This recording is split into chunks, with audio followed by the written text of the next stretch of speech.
Hello and welcome. You're watching Rajya Sabha TV. This is Breakfast News. I'm Rajat Kane. Here are the top headlines. Campaigning ends for Goa and Punjab. Preparations in place for elections to 117 assembly seats in Punjab and 40-seat assembly in Goa on Saturday.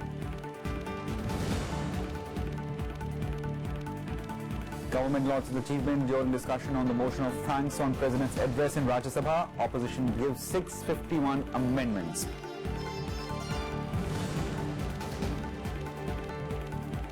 Enforcement Directorate to appeal against special court order discharging Maran brothers at Aircel-Maxis deal. Court said charges were based on misreading of official files.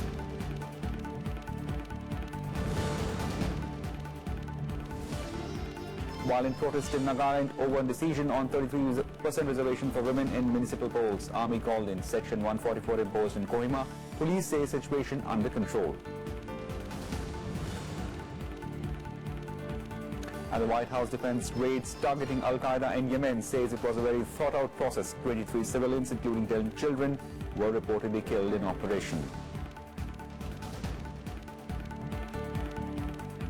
Members in Rajya Sabha discussed a motion of thanks on the President's address. On Thursday, the President had addressed the joint sitting on both houses on the first day of budget session on January 31st. While Union Minister Ravi lauded government's achievement, the opposition sought 651 amendments. Let's listen to some of the leaders. Sir, महामहिम राष्ट्रपति जी भारतीय संसद की परंपरा के मर्मज्ञ हैं और भारतीय राजनीति का उनको व्यापक अनुभव है।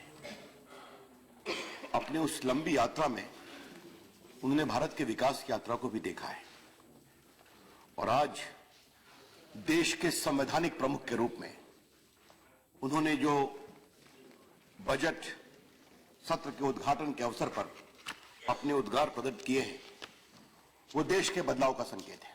फौजों की सिक्योरिटी फोर्सेस जो आतंकवादियों के हमले से मारे गए, जाने जाया हो गए, 39 थे और पिछले साल इनकी संख्या बढ़कर दुगने से ज्यादा 82 हो गई।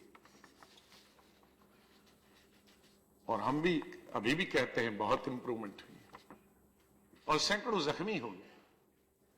ये चिंता का विषय हमारे लिए हो सकता है, लेकिन सरकार के लिए समाधान होना चाहिए। अगर सरकार चिंता का विषय कहेगी तो फिर मेरे ख्याल में पूरे देश को सरकार की पर चिंता करनी चाहिए कि सरकार चिंता करती है, सरकार हल निकालती है, सरकार चिंता नहीं करती, सरकार समाधान निकालती है, चिंता नहीं प्रकट करती। अगर आप लोग ने तय किया था कि डिमोनेटाइजेशन करना है तो आपने एक बनाया होगा, आपने पता नहीं किसको किसको बताया। अगर आप जैसे विद्वान लोग थे तब इसीलिए यह हालत हुई है इस देश की कि 135 लोग लाइन में खड़े होकर मर गए और इस देश की ये दुर्दशा हुई है। और मुझे आश्चर्य है इस बात का कि तर्क क्या दिया जाता है कि ये देश के लोग हमारे साथ हैं। कहीं कोई घटना हुई? ये क्या चाहते थे आप लोग कि सड़कों पर दंगे हो, एक एक जगह बैंक में लूट मार हो? ये चाहते थे क्या? अगर इस देश का आदमी समझदार है तो इस पे आप लोगों को दुख हो रहा है। इसलिए आप लोगों को दुख हो रहा है कि इस देश के आदमी ने लड़ाई नहीं की। जो वेनेजुएला में हुआ वो आप चाहते थे इस देश में हो कि सड़कों पर लड़ाई हो? ये चाहते थे आप लोग। We are asking for withdrawal of deposit limits. So yesterday the finance minister in his speech, sir, we didn't come from my party to listen to his speech, nor did we come the previous day, because we believe, and our point was, that for demonetization, Parliament was ignored. And that was our way of stating over the last 2 days that you people don't need Parliament, because you have a one-man band. How do we look at our youth? Our youth is the future of our nation. President refers India as a country of young people. And what is our responsibility to our youth? What is our obligation to our youth? Youth today in our country live in hopelessness. They are living in joblessness, and they are the future. The government has informed that no member of the elite nuclear suppliers group or NSG has explicitly opposed India's membership In a written reply in the Rajya Sabha, Minister of State for External Affairs, V.K. Singh, said that certain procedural and process-related issues have been raised by few members. He also stated that India's membership continues to be under NSG's consideration and the government remains engaged with all the members at the appropriate level for an early decision on India's bid. India's NSG bid was scuttled by China and few other countries on the grounds that it is not a signatory to the Nuclear Non-Proliferation Treaty or the NPT. Senior Congress leader and former Finance Minister P. Chidambaram has termed the budget as a damn squib. He, however, praised Arun Jaitley for adopting a tone of moderation after the demonetization policy. Chidambaram claimed people have stopped talking about the budgets after just 24 hours of its release. He said it won't have any impact on the upcoming assembly elections in the 5 states of the country. The former Finance Minister also felt that a tax cut on indirect taxes could have helped greatly. Claiming the government had retreated from reforms, he said the best way to boost demand could have been to cut indirect taxes. If you do the math, you will find that he has given 1.98 crore taxpayers a relief of, on average, rupees 5,000 per taxpayer. We welcome this relief, but it is small mercy for a person who stood in a queue for many hours, for many weeks, in order to withdraw small amounts of money from his or her account. The correct tax cut, I reiterate, would have been a cut in indirect taxes that would have benefited many more crores of people, including industry and business, apart from boosting aggregate demand. The BJP has reacted sharply to Chidambaram's charge over the union budget. Law Minister Ravi Shankar Prasad said that the nation is developing under Prime Minister's leadership. Chidambaram साहब की पीड़ा मैं समझता हूं। वो सत्ता से बाहर हैं। लंबे समय से वित्त मंत्री के रूप में उन्होंने भारत की अर्थव्यवस्था के साथ ऐसा अनर्थ किया कि वो भी एक बहुत बड़ा कारण था कि देश की जनता ने कांग्रेस पार्टी को इतनी निर्णायक हार दी। आज मोदी जी की अगुवाई में भारत दुनिया की एक बड़ी ताकत है। क्या वर्ल्ड बैंक, क्या IMF, क्या बाकी बॉडीज भारत को दुनिया की एक बहुत बड़ी आर्थिक ताकत मान रही हैं। Now let's go to some election news.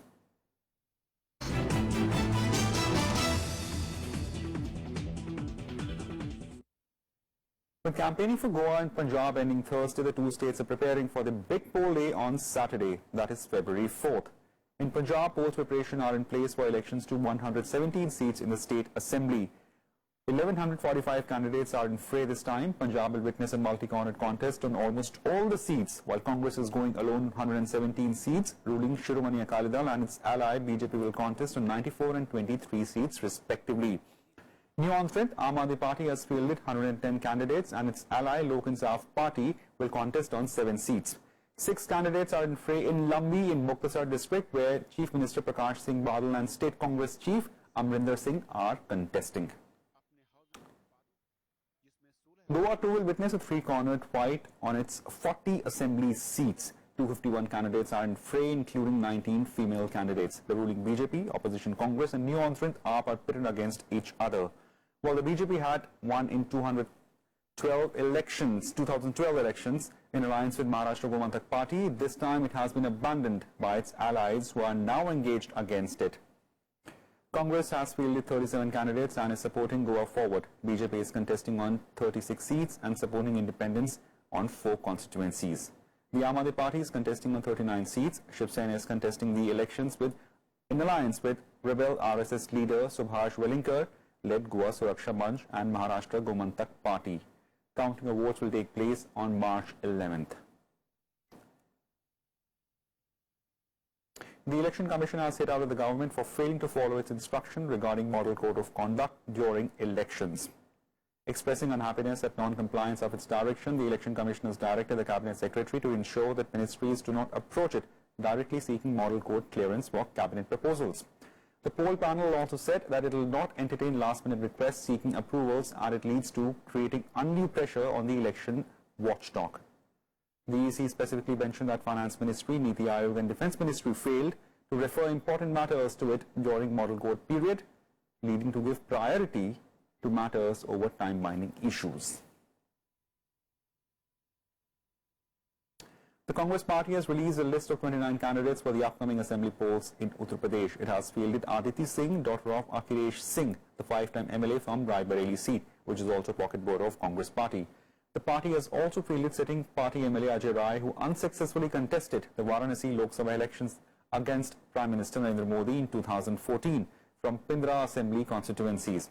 Rakesh Singh has been fielded from Harcharanpur seat, which falls under Raebareli Lok Sabha segment represented by Congress President Sonia Gandhi. Among the Vidhan Sabha seats falling under Amethi Lok Sabha segment represented by Rahul Gandhi, it has fielded Vinod Mishra from Tiloi seat, Radhesham Kanujia from Jagdishpur Assembly constituency.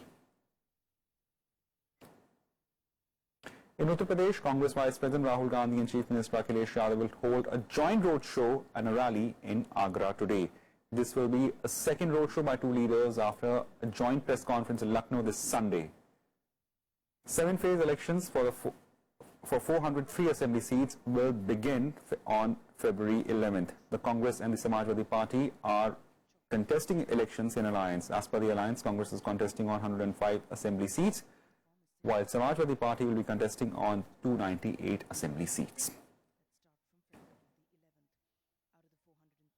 BJP President Amit Shah will undertake a nearly 2-hour-long foot march in Meerut today. A foot march is run up to Prime Minister Modi's rally slated for Saturday. Meerut goes to polls in the first phase of elections in the state and falls in communally sensitive western UP. 140 seats in the region will poll on February 11th and Feb 15th. BJP is looking at the region as a stronghold, while the party has maintained that its main rival, SP Congress Alliance, and the BSP has been traditionally strong in the region, where Muslims are also present in large numbers. BSP Chief Mayawati will address a rally at Muzaffarnagar today, where she is likely to pitch for votes from both Dalit and Muslim community. Yesterday, BSP Supremo addressed a rally at Bulandshahr, where she warned the Muslim community that any split in the votes would benefit the BJP. She also said that if BSP is elected to power, then there will be no communal riots in the state. The former 4-time Chief Minister of the state also attacked the Congress party for forming an alliance with Samajwadi Party for the elections.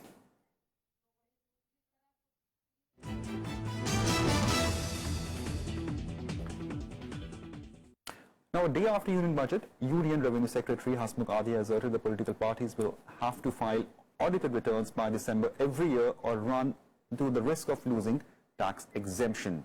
He also claimed that more than 50% parties do not file income tax returns on time. The government will also amend the law to keep identity of people buying electoral bonds for the donations to political parties confidential.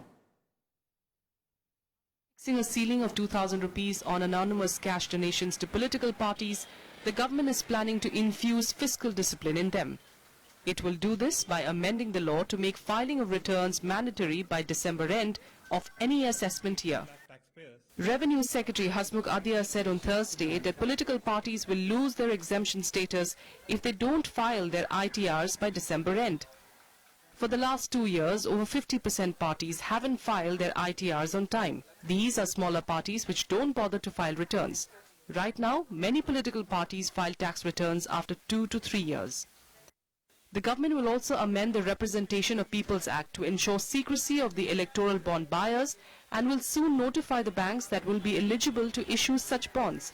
They will come out with guidelines by March. BJP has always been at the forefront of war against black money, and that too in politics. It's a path-breaking move, and it will try to evolve some kind of a cleansing of politics, giving us clean politics and cleaner governance. The decision, however, evoked mixed response from opposition parties.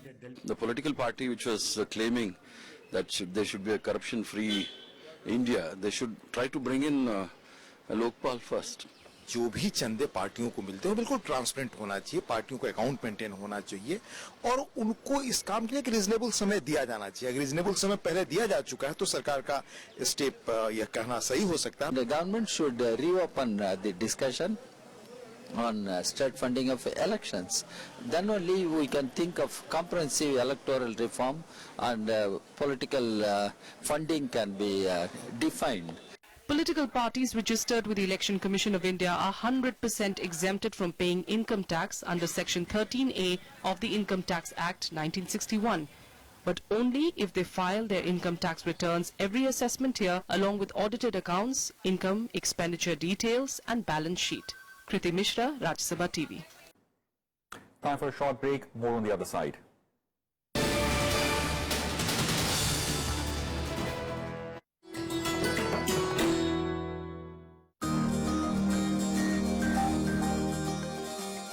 Harappan sites are a treasure trove of sophisticated pottery. These creations show tremendous advances by the potter's wheel. Creations like the perforated jar, the copper axe, the chisel and knives astound even present-day archaeologists. Figurines depicting yoga poses, chess pieces display a complexity unsurpassed even by later-day civilizations, all of which make the Harappan civilization truly unique.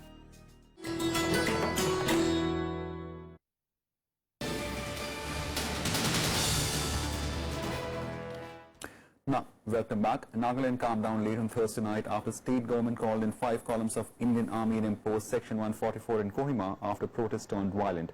Mobile services in the region were also suspended for the indefinite period. Government offices in Kohima were vandalized and municipal council's building was set ablaze. This as mob protested against state government's decision to provide 33% reservation to women in municipal elections. They say that the reservation would infringe on the special rights guaranteed by Constitution through which Naga people have rights to frame their own laws as per local customs. Violence in state peaked on Tuesday, a day ahead of municipal polls at which 2 people were killed in police firing. Elections were held in 15 of the state's 32 municipal bodies, while polls in 7 other urban local bodies were put off for 2 months. Under pressure from Nagaland Tribes Action Committee, State Chief Minister T.R. Ziliang declared the election process null and void. Ziliang, however, rejected protesters' demand for his government's resignation and appealed to stop violence and not to fall prey to the rumors.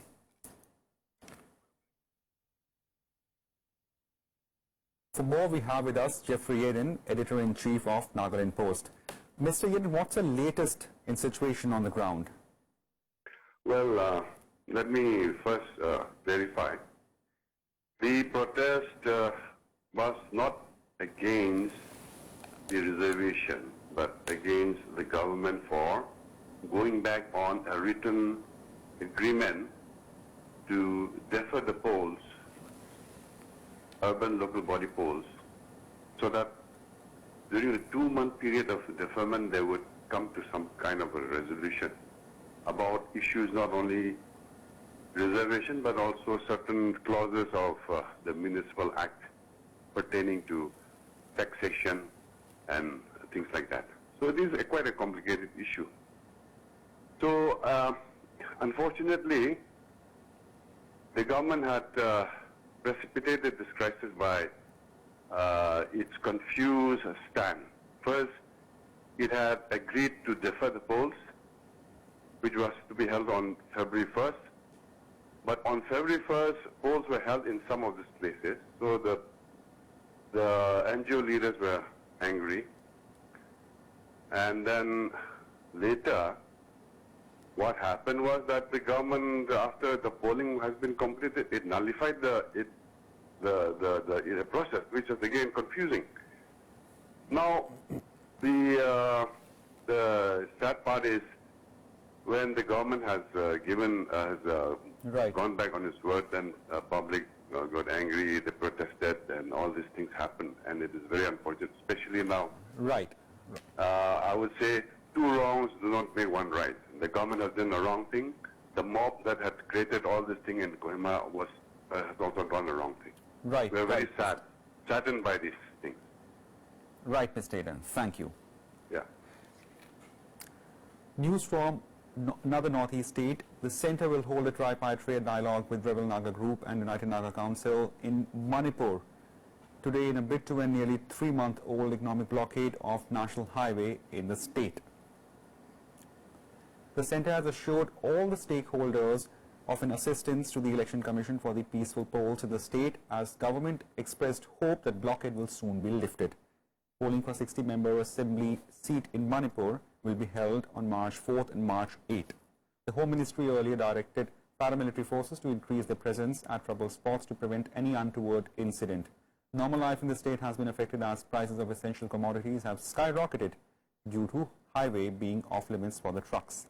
The blockade along National Highway is being enforced by UNSC to protest against Manipur government's unilateral decision to carve new districts out of hill areas, many of which are dominated by Naga people. The Income Tax Department has asked taxpayers to verify online the deposits they made in their accounts post demonetization, respond to queries of any mismatch. The department is using data analytics for comparison of deposits made after 8th of November last year with information in its database to identify taxpayers whose cash transactions do not appear to be in line of tax-paying profile. The information on cash deposits is now available for online verification in the e-filing window of PAN holders. The website also provides for taxpayers to digitally explain the source of cash deposits without visiting the income tax office. The response of taxpayers will be assessed against available information and in case explanation of source of cash is found to be not justified. A special CBI court in Delhi acquitted former Telecom Minister Dhananjay Maran and his brother and Managing Director of Sun Group, Kalanidhi Maran, among others in the Aircel-Maxis deal. No charges were framed in the case, as judge pointed out that the charges were based on the misreading of official files and speculation of the complainant. Dhananjay Maran was accused of helping Malaysian group Maxis to acquire Aircel in exchange of a huge kickback of nearly 700 crores by the CBI and Enforcement Directorate when he was Telecom Minister in the UPA government between 2004 and 2007. The Enforcement Directorate will now be appealing against the special court order. I had the utmost belief in the Indian judicial system. When I resigned after these allegations were made on me, I resigned as a union minister. At the time I stated that I'll prove my innocence. I'm so happy that my stand vindicated. Indian National Congress does not comment upon the decisions of the court where somebody has been convicted or acquitted, more so when a person belongs to a different political party. The simple issue is that injustice should not be done to anybody and guilty must be punished. And I'm sure the process of law has spoken. The White House has defended a U.S. Special Force raid in which it has targeted Al-Qaeda in Arabian Peninsula in Yakla region of Yemen. 1 U.S. soldier died and 4 others were wounded in attack on Sunday. However, the International Crisis Group has said that raids have left close to 23 civilians dead, including women and at least 10 children. The U.S. military Central Command admitted that it was likely that civilians died in the raids. It has launched investigation into it. The raid that left 14 Al-Qaeda members dead was the first such operations authorized by President Donald Trump. The U.S. President on Wednesday traveled to an airbase in Delaware to receive the body of U.S. Navy SEALs killed in the operation. Despite military and civilian casualties, the White House said raids on Al-Qaeda's stronghold was a very thought-out process.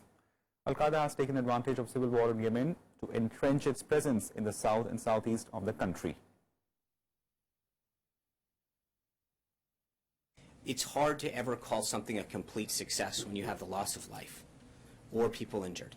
But I think when you look at the totality of what was gained to prevent the future loss of life here in America, and against our people and our institutions and probably throughout the world in terms of what some of these individuals could have done, I think it is a successful operation by all standards.